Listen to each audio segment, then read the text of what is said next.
She called 911 on me, screaming like I had just robbed a bank, said I was dangerous, said I was hiding something inside the house.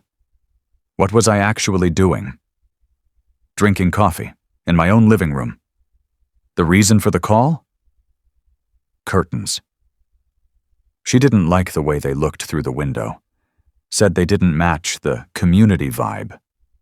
And because I wouldn't let her inside for a surprise inspection of my living room, she claimed I was unstable and maybe even armed. Within minutes, police cars were pulling up outside. Sirens, lights flashing, neighbors peeking out of their doors, some recording on their phones. And there she was, Brenda, standing on my front lawn, pointing at my house like I was holding hostages. I stood at the window watching the scene build like some kind of movie. But what Brenda didn't know, what made this whole thing so much better, was who answered her 911 call. The calm voice on the line. The person listening to her meltdown, logging every word, asking just the right questions. Was my wife. And she wasn't about to let this ridiculous story go the way Brenda had planned. When we first moved into the neighborhood, it looked perfect. Every lawn was freshly cut, driveways were spotless, and the houses all looked like they were copy-pasted from a real estate ad. Same paint, same mailboxes, even the same types of flowers. At first, it felt peaceful, but that calm didn't last long. We found out pretty quickly that the reason everything looked so perfect was because of the HOA, the Homeowners Association. Imagine a group of people who treat the neighborhood rule book like it's sacred, and you're halfway there. These weren't just basic rules either. They had things like internal ambiance compliance, which basically meant your house had to feel a certain way, even on the inside. Then there was Brenda. She wasn't just a part of the HOA. She was the HOA. Clipboard always in hand, hair sprayed into a helmet, and pantsuits in pastel colors that somehow made her look even more intense. She didn't just enforce the rules, she created new ones as she went. We got an official warning once because our garden hose was visible for too long after watering the plants. Another time, she sent us an email about our new welcome mat. Apparently, it was the wrong shade of beige. Ours was Sahara Sunset. The rule book called for desert sand. Brenda didn't miss anything, and if she didn't like something, you'd hear about it. It didn't take long before Brenda started focusing on our house like it was some kind of crime scene. She'd walk by slowly, pretending to be out for a stroll, but her eyes would lock on our windows. Not a quick glance, full-on staring, like she was taking mental notes. A few times I actually caught her leaning in, trying to get a better look inside. No knock, no warning. Just her, standing there, peering in like she owned the place. She once measured one of our potted plants with a little tape measure. Who does that? It really got worse after a neighborhood meeting where she made some wild claim about the HOA owning the first 5 feet of everyone's driveway. I calmly corrected her, and even pointed to the section in the HOA handbook that proved her wrong. You'd think I slapped her in the face with it. From that moment on, it felt like she made it her mission to catch us breaking a rule. Any rule. Then came the curtain drama. She claimed our living room curtains, which could barely be seen from the street, didn't match the seasonal ambiance. Yes, that was a real phrase she used.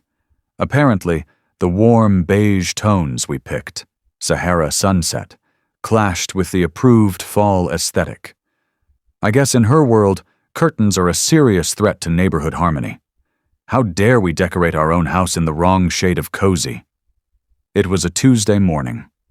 I was finally having a slow day, coffee in hand, no plans except to sit and enjoy a little peace. Then the doorbell rang. Not just a ring, more like an attack, short, sharp, and aggressive.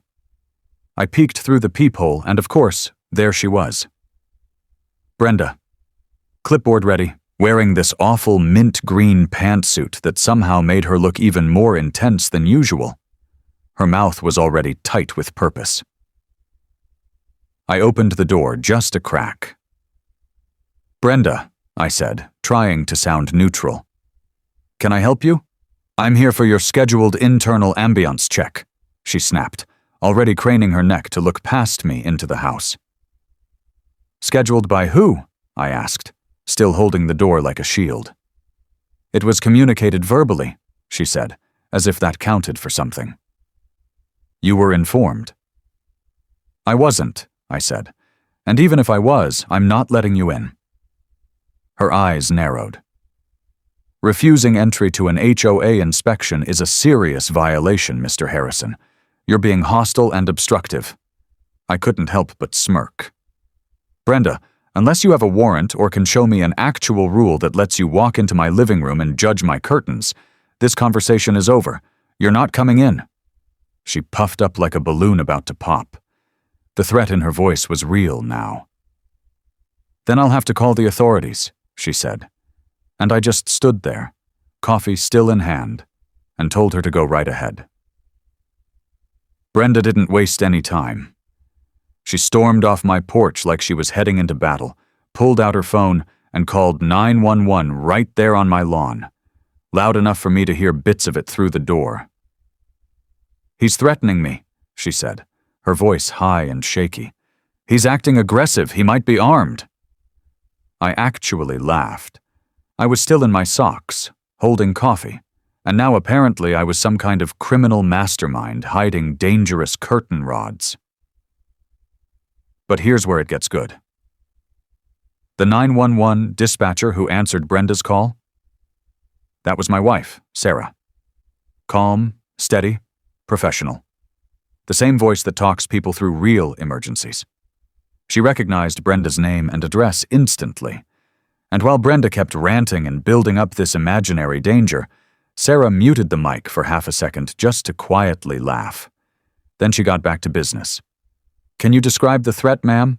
she asked, her voice smooth and official. Brenda went on and on, said I had refused an HOA order, said I might be dangerous. "You never know with people like him," she said. "He could be unstable. I need officers. Now maybe even SWAT." Sarah just kept typing, logging everything. She didn't correct her, didn't stop her. She just let Brenda keep digging, and she was digging fast. About 10 minutes after Brenda made the call, I started hearing sirens in the distance. At first I figured it was just a random emergency somewhere nearby, but then the sound got louder, closer, too close. That's when the first police car came around the corner, lights flashing, then another, and another. In total, 4 cruisers pulled up right in front of my house, like I was hiding a vault full of stolen diamonds. I stood by the window, still sipping my coffee, just watching it all unfold like a scene out of an action movie. Then came the fire truck, big and red and rumbling, followed by an ambulance.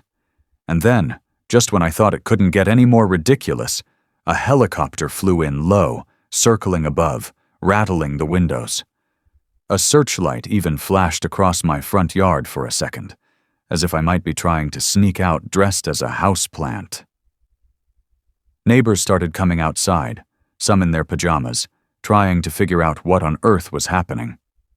A few looked worried. Most just looked confused. Phones came out. People were recording. Mrs. Henderson from across the street clutched her little dog like I was about to go full Grand Theft Auto.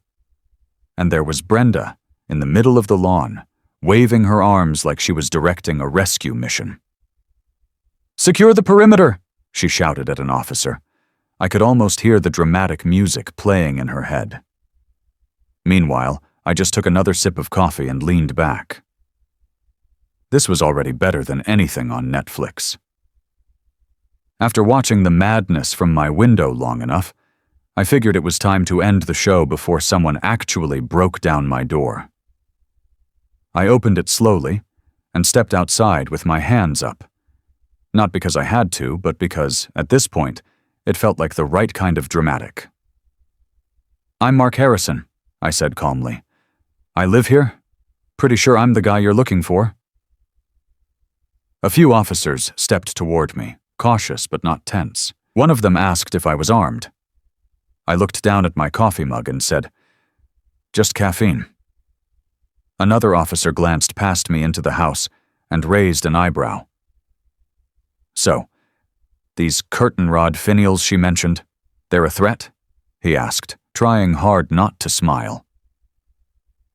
Behind the scenes, Sarah was still at the dispatch center, quietly passing along every detail Brenda had given, her over-the-top claims, her request for a SWAT team, even her demand for an airlift because she felt emotionally overwhelmed. The sergeant walked over to Brenda, who was still buzzing with fake urgency. "Ma'am," he said, holding back obvious irritation, "you called in a full emergency response over interior decor?" Her smile dropped like a rock. "But I felt unsafe," she snapped. "His attitude was hostile." He just shook his head. "Curtains aren't grounds for a SWAT call. You wasted a lot of people's time today." And just like that, the story started turning, right in front of everyone. The fallout came fast. Brenda was officially cited for filing a false emergency report. Turns out, when you ask for a SWAT team, a helicopter, and medical backup over curtains, people take that seriously, just not in the way she hoped. The city sent her a bill that could probably cover a year of college. Every minute the helicopter was in the air, every mile the fire truck drove, every officer on the scene. It all added up. And Sarah, being the careful pro she is, made sure every detail was logged and documented to the cent. Then came the HOA meeting. And this time, Brenda didn't run the show. The board voted her out as president, completely unanimous. People who'd never even spoken up before had suddenly found their voices. Nobody wanted to be ruled by someone who could summon emergency crews over a curtain rod. Word got around the neighborhood pretty fast. You could feel the tension lift.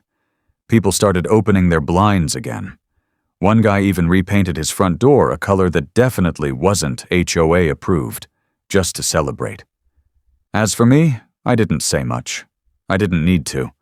Brenda had done all the talking, and it cost her big. After everything settled down, I went out and bought the most ridiculous curtain finials I could find. Big, shiny ones shaped like tiny golden pineapples, totally clashed with everything else in the room. I installed them proudly, just because I could. No one said a word. Brenda was gone, and the HOA suddenly got very quiet. The rule-checking, window-peeking energy just disappeared. People smiled more. Someone even put up wind chimes, real ones, that actually make noise. Before, that would have triggered a formal warning. Life in the neighborhood finally felt normal again. Not forced, not fake. Just people living their lives without someone measuring their doormats or counting their flower pots. Looking back, the whole thing was insane. But the best part? Brenda never really figured out who the dispatcher was. Sarah stayed completely professional, start to finish. She just let the system do its thing. Let this be a reminder. If you're going to call 911 over curtains, make sure you're actually having an emergency, because you never know who's picking up on the other end. And if you've ever dealt with a neighborhood Karen like Brenda, I want to hear it. Drop your story in the comments. I know I'm not the only one.